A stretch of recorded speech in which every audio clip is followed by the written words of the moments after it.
Hello friends, welcome to Shali's kitchen. എല്ലാവരും സുഖമായിരിക്കണമെന്ന് വിചാരിക്കുന്നു. ഇന്ന് ഞാൻ എത്തിയിരിക്കുന്നത് ഒരു കർക്കിടകം സ്പെഷ്യൽ ആയിട്ടാണ് കേട്ടോ. ഞാൻ ഉണ്ടാക്കാൻ പോകുന്നത് നമ്മളൊരു ട്രഡീഷണൽ ആയിട്ട് ഉണ്ടാക്കാൻ പറ്റിയ ഒരു ഉലുവ വരട്ടിയത് ആണ്. വേണമെങ്കിൽ നിങ്ങൾ ചില ആൾക്കാർ ചിലപ്പോൾ ഉലുവ ലേഹ്യം or ഉലുവ ഹൽവ എന്ന് പറയും. ഇത് ഈസി ആയിട്ട് ഉണ്ടാക്കാൻ പറ്റിയ ഒരു വിഭവമാണ് കേട്ടോ. ആൻഡ് ഇത് കഴിച്ചിട്ടുണ്ടെങ്കിൽ നിങ്ങൾക്ക് എല്ലാവർക്കും അറിയാം ഉലുവ ഭയങ്കര ഹെൽത്തിയാണ്, ബാക്ക് പെയിനൊക്കെ നല്ലതാണ്. അപ്പോൾ പിന്നെ മുടിയൊക്കെ വളരാനായിട്ട് ഒത്തിരി നല്ലതാണ് കേട്ടോ ഈ ഒരു സംഭവം. എൻ്റെ വീട്ടിൽ എൻ്റെ അമ്മയൊക്കെ എപ്പോഴും എല്ലാ വർഷവും ഉണ്ടാക്കാറുണ്ട്.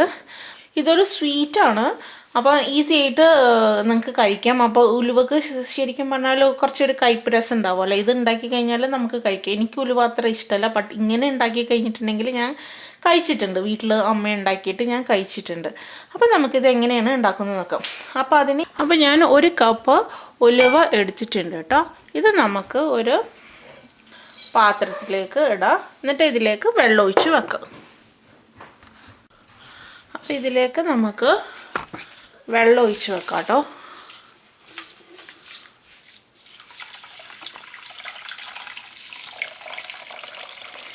ഇനി നമുക്ക് ഇതൊരു 6 മണിക്കൂർ മിനിമം ഒരു 6 മണിക്കൂറെങ്കിലും കുതിർക്കാൻ വെക്കാം. അത് കഴിഞ്ഞിട്ട് നമുക്ക് ഇത് എങ്ങനെയാണ് ഉണ്ടാക്കുന്നതെന്ന് ഞാൻ കാണിച്ചു തരാം. നമുക്ക് ഇനി 6 മണിക്കൂർ കഴിഞ്ഞിട്ട് കാണാം കേട്ടോ.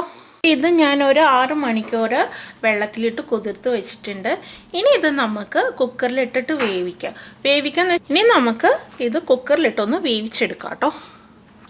അപ്പോൾ ഞാൻ കുക്കറിൽ ഉലുവ ഇട്ടിട്ടുണ്ട്, ആവശ്യത്തിന് വെള്ളം ഒഴിച്ചിട്ടുണ്ട് കേട്ടോ. പിന്നെ ഒരു 1/2 ടീസ്പൂൺ മഞ്ഞൾപ്പൊടി ഇട്ടിട്ടുണ്ട്. പിന്നെ അപ്പോൾ ഇച്ചിരി ഉപ്പും ഞാൻ ഇടുന്നുണ്ട് കേട്ടോ, ഒത്തിരി ഇടണ്ടേ. എന്നിട്ട് ഇത് നമ്മൾ അടച്ചു വെച്ചിട്ട് വേവിക്കുക. ഈ കുക്കറിൽ നമ്മൾ വേവിച്ചെടുക്കണം. എൻ്റെ വെയിറ്റ് ഇല്ലാത്ത കുക്കറാണ് കേട്ടോ. അപ്പോൾ ഞാൻ സ്റ്റീം വന്നിട്ട് ഒരു 5-6 മിനിറ്റ്സ് ഇതിൽ വെക്കും. ഇപ്പോൾ വെയിറ്റുള്ള കുക്കറാണെന്ന് വെച്ചാൽ 3-4 വിസിൽ വെച്ചിട്ട് നിങ്ങൾ വേവിച്ചെടുക്കണം. ഇത് നമുക്ക് വേണ്ടത് തേങ്ങയാണ്. ഞാനിപ്പോൾ ഒരു ഫുൾ തേങ്ങ എടുത്തിട്ടുണ്ട് കേട്ടോ.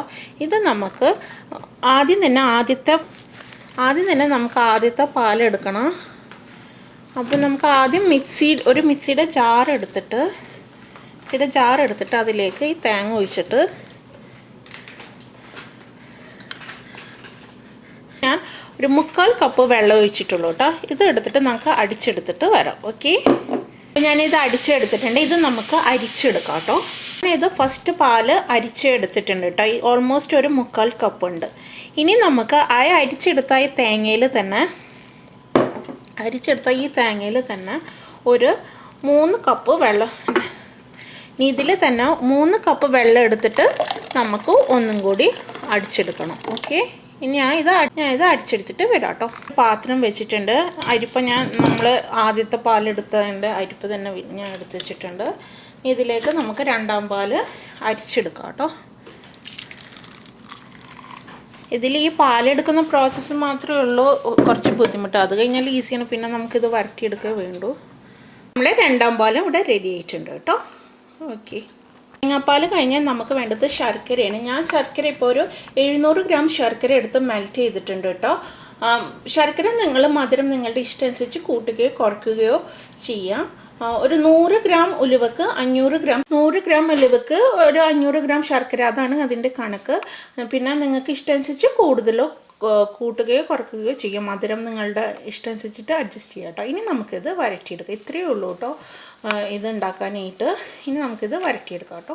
ഞാൻ കുക്കറിൽ ഉലുവ വേവിച്ചെടുത്തിട്ടുണ്ട്. ഞാൻ കുക്കറിൻ്റെ ടോപ്പ് തുറന്നിട്ടുണ്ട്. നോക്കൂ, ഇതുപോലെ വെന്ത് വരണം കേട്ടോ. നന്നായി വെന്ത് വന്നിട്ടുണ്ട്. ഇനി നമുക്കിത് ഉണ്ടാക്കാൻ നോക്കാം. ഓക്കെ, ആദ്യം നമുക്കൊരു പാൻ ഓൺ ചെയ്യാം. എന്നിട്ട് ഞാനിപ്പോൾ ഒരു 2 ടേബിൾ സ്പൂൺ നെയ്യ് എടുത്തിട്ടുണ്ട് കേട്ടോ. ഞാൻ ഒത്തിരി ഇടണില്ല, നെയ്യാണ് നല്ലത് കേട്ടോ. നെയ്യ് ഇല്ലെങ്കിൽ മാത്രം നിങ്ങൾ ഇതിടാം, വെളിച്ചെണ്ണ ഇടാം കേട്ടോ. ഇനി ഇതിലേക്ക് നമ്മളുടെ വിട്ട് കൊടുക്കുക. നമ്മളിപ്പോൾ ഉലുവ ഇട്ട് കൊടുത്തിട്ടുണ്ട് കുക്കറിൽ വേവിച്ച്. ഇനി ഇത് നമുക്ക് ജസ്റ്റ് ഒന്ന് 2 മിനിറ്റ് ഒന്ന് റോസ്റ്റ് ചെയ്തെടുക്കാം. ഇതിലേക്ക് നമ്മൾ ശർക്കര പാനി ഒഴിച്ചു കൊടുക്കാം കേട്ടോ. ശർക്കര പാനി ഒഴിച്ച് കൊടുക്കുന്ന ഒപ്പം തന്നെ ഞാൻ രണ്ടാം പാലും ഒഴിച്ചു കൊടുക്കുന്നുണ്ട്. ഓക്കെ, ഇനി ഇതിലേക്ക് നമ്മൾ രണ്ടാം പാലും ഒഴിച്ചു കൊടുക്കാം. ഇനി ഇത് വറ്റി വരണേ. അപ്പോൾ ഇത് കുറച്ച് തിക്കായി വരുന്നുണ്ട്. അപ്പോൾ നമ്മൾ ഇടയ്ക്കിടയ്ക്ക് ഇതിങ്ങനെ ഇളക്കി കൊടുക്കണം കേട്ടോ.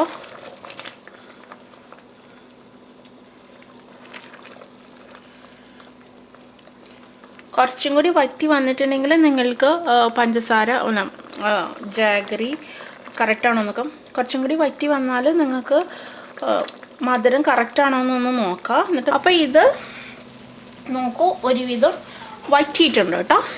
ഇനി നമുക്ക് ഇതുപോലെ വരണം. നല്ല ഡാർക്ക് കളറായി വന്നിട്ടുണ്ട്. ക്യാമറയിൽ എങ്ങനെ വന്നു എന്ന് എനിക്ക് അറിയത്തില്ല. അപ്പോൾ ഇനി നമുക്ക് ഒന്നാം പാൽ ഒഴിച്ചു കൊടുക്കാം. ഓക്കെ,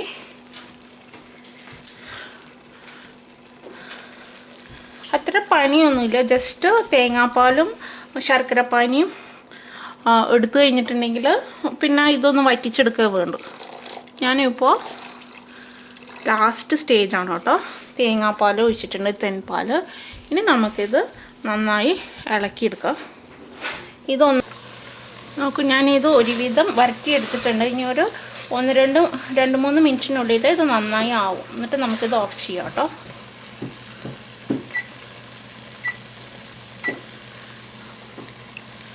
നന്നായി ഇപ്പോൾ നല്ല കളറൊക്കെ വന്നിട്ടുണ്ട്. നന്നായി ഇത് ഞാൻ വരട്ടിയെടുത്തിട്ടുണ്ട്. ഇനി ഒരു 2-3 മിനിറ്റ്സ് കഴിഞ്ഞിട്ടുണ്ടെങ്കിൽ നമുക്കിത് ഓഫ് ചെയ്തെടുക്കാം. ഇത് നന്നായി ആയിട്ടുണ്ട്. ഞാൻ ഇനി ഇത് ഓഫ് ചെയ്തെടുക്കണം കേട്ടോ. ഇനി ഇത് കൂളായിട്ട് ഞാനിപ്പോൾ ഇതൊരു സെർവിങ് പ്ലേറ്റിലേക്ക് മാറ്റിയിട്ടുണ്ട്. നിങ്ങളെല്ലാവരും ഇത് ട്രൈ ചെയ്യണം കേട്ടോ. ഇത് നമ്മളുടെ ഹെൽത്തിന് നല്ലതാണിത്. ട്രഡീഷണലായിട്ട് നമ്മൾ ചെയ്യുന്ന ഒരു കാര്യമാണിത്. നിങ്ങൾക്ക് കുറേ പേർക്കൊക്കെ അറിയായിരിക്കും, അറിയാത്തവർ ഇത് ട്രൈ ചെയ്ത് നോക്കണം കേട്ടോ. പിന്നെ ഇത് ഡെയിലി ഇപ്പോൾ രാവിലെ ഉച്ചയ്ക്കും വൈകിട്ടായിട്ട് 1-2 സ്പൂണാണ് ഇത് കഴിക്കുക. എന്നിട്ട് പിന്നെ നമ്മൾ 1 വീക്കായിട്ട് ഇത് യൂസ് ചെയ്യും. ഫ്രിഡ്ജിലെടുത്ത് വെക്കാം കേട്ടോ. ആദ്യത്തെ ദിവസം കഴിഞ്ഞാൽ അങ്ങനെയാണ് ഇത് യൂസ് ചെയ്യുക. അങ്ങനെയാണ് ഞങ്ങൾ വീട്ടിലൊക്കെ കഴിക്കുന്നത്. ഒറ്റ ഇതിൽ എല്ലാം കഴിച്ച് തീർക്കത്തില്ല, അങ്ങനെയാണൊക്കെ. അപ്പോൾ അടുത്ത വീഡിയോ ഞാൻ വരുന്നത് വരെ thank you for watching Shali's kitchen. By.